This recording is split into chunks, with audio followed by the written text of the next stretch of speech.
Hello students. बेटा आज हम कुछ और डायमेंशन एनालिसिस की जो एप्लीकेशंस थी उसके ऊपर कुछ और प्रॉब्लम सॉल्व करेंगे। ठीक है, कुछ इंपॉर्टेंट प्रॉब्लम्स जो हम यहाँ पे सॉल्व करेंगे। यहाँ पे देखिए, फर्स्ट प्रॉब्लम हमारे पास है कि हमें एक क्वांटिटी दे रखी है, गिवन क्वांटिटी। देखो फर्स्ट प्रॉब्लम हम लिखते हैं, फर्स्ट क्वेश्चन क्या है हमारे पास, एक क्वांटिटी दे रखी है Q is equal to 3600 joule per hour. ठीक है, और उसको कन्वर्ट करना है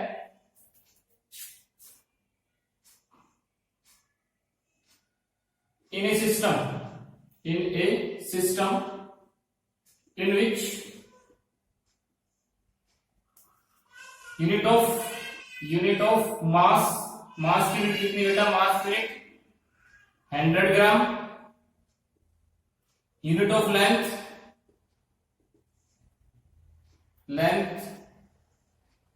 100 सेंटीमीटर। ठीक है, एंड यूनिट ऑफ टाइम की जो यूनिट हमें गिवन है वो 1 मिनट। इस सिस्टम में कन्वर्ट करना है। ठीक है, तो सबसे पहले इस क्वांटिटी का पता होना चाहिए, क्वांटिटी क्या है। ठीक है, अब जूल क्या होती है, जूल किसकी यूनिट होती है, एनर्जी की, और हर टाइम की। तो यहां पे देखो, मैं यहां पे लिख सकता हूं Q जो होगा यहां से जूल पर हावर, यानी कि एनर्जी डिवाइडेड बाय टाइम, और एनर्जी डिवाइडेड बाय टाइम ये होता है हमारे पास पावर। क्या होता है, पावर। तो पहले इसको हम जूल पर सेकंड में चेंज कर लेते हैं, क्योंकि ऐसा सिस्टम में जो यूनिट होती है पावर की वो जूल पर सेकंड होती है। तो यहाँ पे कन्वर्ट कर लो। तो फिजिकल क्वांटिटी हमारे पास क्या है, फिजिकल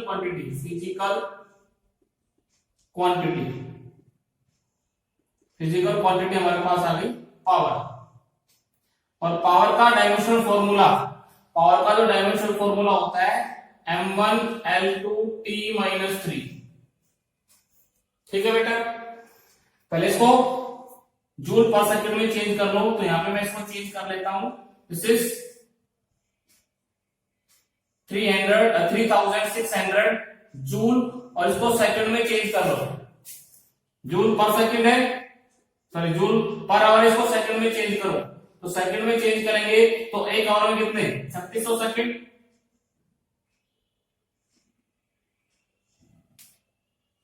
ये यहां से कट जाएगा, कितना आ गया, 1 जूल पर सेकंड। लिख सकते हैं ऐसे, भाई जूल पर आवर था, आवर को हमने सेकंड में चेंज कर लिया, तो एक आवर में कितने, 3600 सेकंड। ये कट गया, कितना आ गया। तो हमारे पास यहां से देखो N1 की वैल्यू कितनी आ जाएगी, N1 is equal to 1। N1 कितना आ गया, 1। ABC की वैल्यू, A की वैल्यू 1, B की वैल्यू 2, और C की वैल्यू कितनी आएगी बेटा, 3, -3। C की वैल्यू कितनी हमारे पास, -3। ठीक है, फॉर्मूला अप्लाई करेंगे तो फॉर्मूला क्या होता है। अब देखो, हमें एक सिस्टम को दूसरे सिस्टम में चेंज करना है। तो पहला सिस्टम हमारा क्या, मैं लिख लेता हूं यहां पे, SI सिस्टम को गिवन सिस्टम में चेंज करना है। ठीक है, सीरियस में चेंज नहीं करना, इसने अपना सिस्टम दे रखा है। भाई जिस सिस्टम में चेंज करें उसमें मास 100 ग्राम में हो, लेंथ 100 सेंटीमीटर में हो, और टाइम जो हो वो मिनट के अंदर है। तो यहां पे देखो, M1 SI सिस्टम में मास की यूनिट किलोग्राम, टाइम की, सॉरी लेंथ की मीटर, और टाइम की सेकंड। यहां पे देखो M2 इसका सिस्टम देखो 100 ग्राम, L2 दे रखा है इसने अपना सिस्टम 100 सेंटीमीटर, और T2 1 मिनट। इसको इस सिस्टम में चेंज करना है। फॉर्मूला लिखिए फॉर्मूला यहाँ पे लिखेंगे तो फॉर्मूला हमें पता है क्या होता है बेटा, फॉर्मूला सभी को पता है। तो फॉर्मूला यहाँ पे हम लिखेंगे, तो फॉर्मूला हमारा क्या बेटा, वो देखिए N2 इज इक्वल टू, यहां तक पूरा मिटा देते हैं, N2 इज इक्वल टू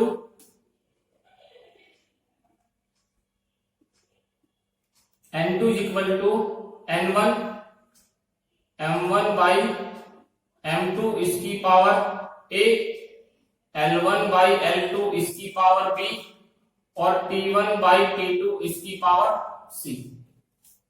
ठीक है बेटा, चलो पहले रख लो यहाँ पे N1 कितना, 1, N1 कितना हमारे पास 1,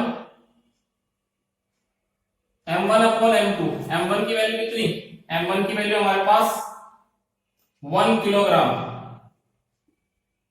डिवाइडेड बाई 100 ग्राम, इसकी पावर A की वैल्यू कितनी 1, देखो M1 कितना 1 किलोग्राम, M2 कितना 100 ग्राम, वैल्यू रख दी। L1 अपॉन L2, L1 कितना 1 मीटर, L2 कितना 100 सेंटीमीटर, इसकी पावर कितनी 2। T1 कितना देखो बेटा 1 सेकेंड, T2 कितना 1 मिनट और इसकी पावर कितनी -3। ठीक है, सारी वैल्यूज रख ली। अब इसको हम सॉल्व करते हैं, देखो सॉल्व करेंगे तो क्या आएगा,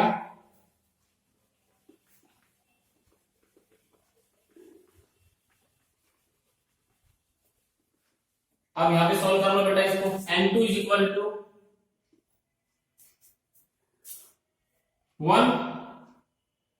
1 किलोग्राम, ये कितना है 100 ग्राम, तो किलोग्राम को ग्राम में चेंज कर लो तो कितने होते हैं 1 2 3 1000 ग्राम डिवाइडेड बाई 100 ग्राम, इसकी पावर 1।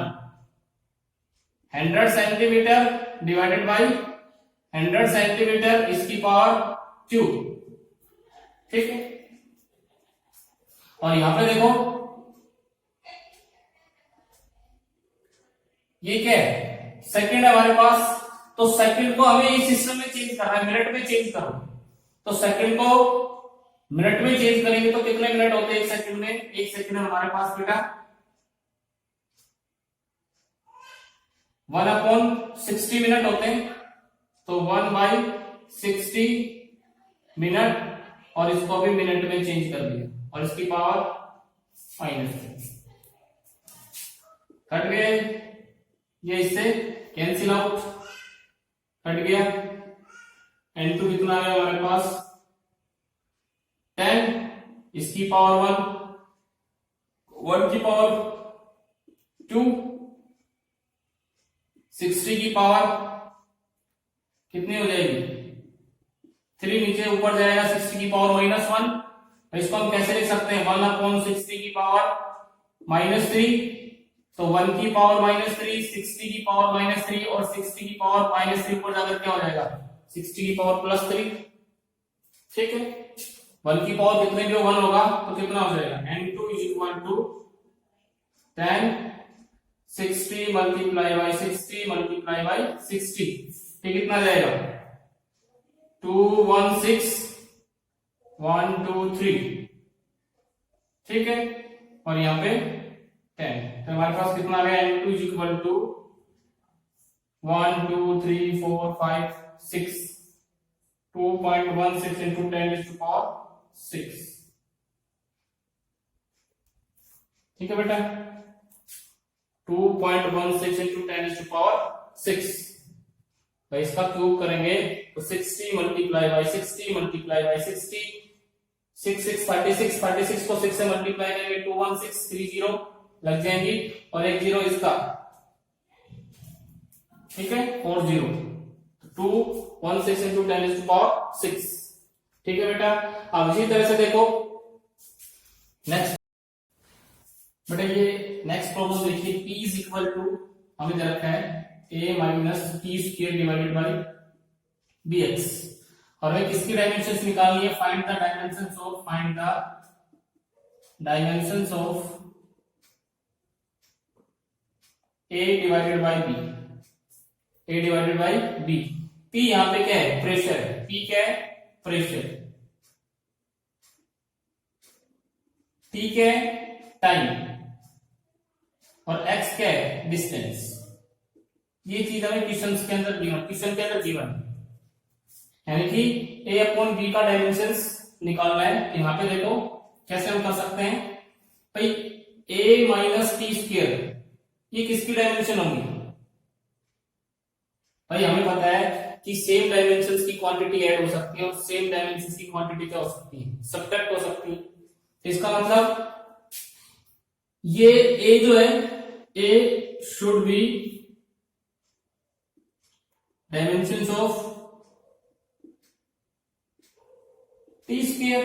भाई यहां टाइम का स्क्वायर, तो ये भी क्या होना चाहिए? टाइम का स्क्वायर। तो एक ही डायमेंशन क्या आ गई? टी की पावर 2। ठीक है, ये हमने प्रिंसिपल ऑफ होमोजेनिटी के अंदर पढ़ा था कि एक ही नेचर की क्वांटिटी ऐड हो सकती है और एक ही नेचर की क्वांटिटी सब्ट्रैक्ट हो सकती है। तो यहां देखो ए में से टाइम का स्क्वायर घट रहा है, तो इसका मतलब ये ए क्या होगा? सेम नेचर की क्वांटिटी टी स्क्वायर होगा। हम इसको जीरो कर दें तो t square is equal to a, और ए कितना आ जाएगा? टी की पावर 2। अब बी का देखो, P इज इक्वल टू, ये क्या आ गया? इसका डायमेंशन फॉर्मूला टी की पावर 2, नीचे b इंटू एक्स, बी को इधर ले आओ, टी की पावर 2 p इंटू एक्स। अब डायमेंशन रख लो इसके, टी की पावर 2। प्रेशर का डायमेंशन फॉर्मूला, प्रेशर जो होता है फोर्स अपॉन एरिया। फोर्स का m1 L1 T माइनस 2 और एरिया का L की पावर 2। तो यहां पे लिख देता हूं मैं m1 L1 T माइनस 2 और नीचे L की पावर 2 और नीचे डिस्टेंस के लिए L जो कटता उसको काट दो। L की पावर 2 से L की पावर 2 कैंसिल आउट होगी। ठीक है, T की पावर यहाँ पे कितना? -2 और ऊपर +2, तो B कितना आ गया? B हमारे पास आ गया m की पावर -1 और t की पावर 4। ठीक है बेटा, अब a अपॉन b हम निकाल सकते हैं। a अपॉन b कितना आ जाएगा? a अपॉन b a कितना है हमारा? टी स्क्वायर, और b कितना है? m-1 t की पावर 4। तो ये हमारे पास आ जाएगा m की पावर ऊपर जाकर के +1 और t की पावर -4, तो कितना हो जाएगा? Minus. This is the dimensions of a divided by b। इसमें प्रिंसिपल ऑफ होमोजेनिटी लगेगा बेटा, क्योंकि सेम नेचर की क्वांटिटी क्या हो सकती है? ऐड हो सकती है, और सेम ही नेचर की क्वांटिटी क्या हो सकती है? सब्ट्रैक्ट हो सकती है। तो यहाँ पे देखो ये क्या है? टाइम है, तो इसका मतलब ये भी क्या होगा? टाइम। भाई टाइम के स्क्वायर में से टाइम का स्क्वायर क्या होगा? सब्ट्रैक्ट होगा। तो हम इसको किसके? 0 के बराबर लिख सकते हैं। टी स्क्वायर क्या आ जाएगा? a के बराबर आ जाएगा, और a कितना? t की पावर 2। इसी तरह से हमने b के डायमेंशंस निकाल ली और यहाँ पे वैल्यूज रख दी। यहाँ पे नेक्स्ट देखो,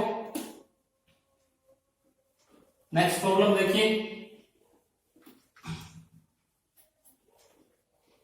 x दे रखा हमें, x क्या है? डिस्टेंस है। ठीक है, और k एक कांस्टेंट है। ठीक है, तो k की डायमेंशंस हमें फाइंड आउट करनी है। k की क्या करनी है? डायमेंशंस हमें फाइंड आउट करनी है। ये देखिए, x is equal to k a cos theta plus b sin theta divided by a plus b। ठीक है, अब ये क्या है? डिस्टेंस। ठीक है, और a and b are also dimensions of distance of length. कर लो लेंथ, a भी लेंथ और b भी लेंथ है। तो यहां पे हम देख सकते हैं x किसकी डायमेंशन है? डिस्टेंस, तो यहां क्या आ जाएगा एल की पावर 1 के, ए के लिए एल की पावर 1 cos थीटा, कोई डायमेंशनल फॉर्मूला होता नहीं, बी के लिए एल की पावर 1 एल की पावर 1 प्लस एल की पावर 1, ठीक है। अब यहां पे देखो बेटा, सेम डायमेंशंस की क्वांटिटी क्या हो सकती है, ऐड हो सकती है, और सेम डायमेंशंस की क्वांटिटी क्या हो सकती है, सबट्रैक्ट। जब डायमेंशंस में डायमेंशन जुड़ेगी तो क्या है, ये लेंथ की डायमेंशन के L divided by L,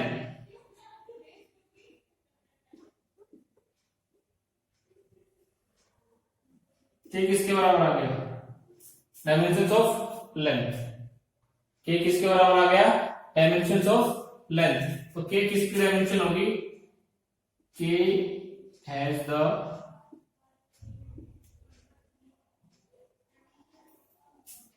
dimensions of length, ठीक है बेटा। तो इस तरह से हम ये फाइंड आउट कर सकते हैं। Thank you.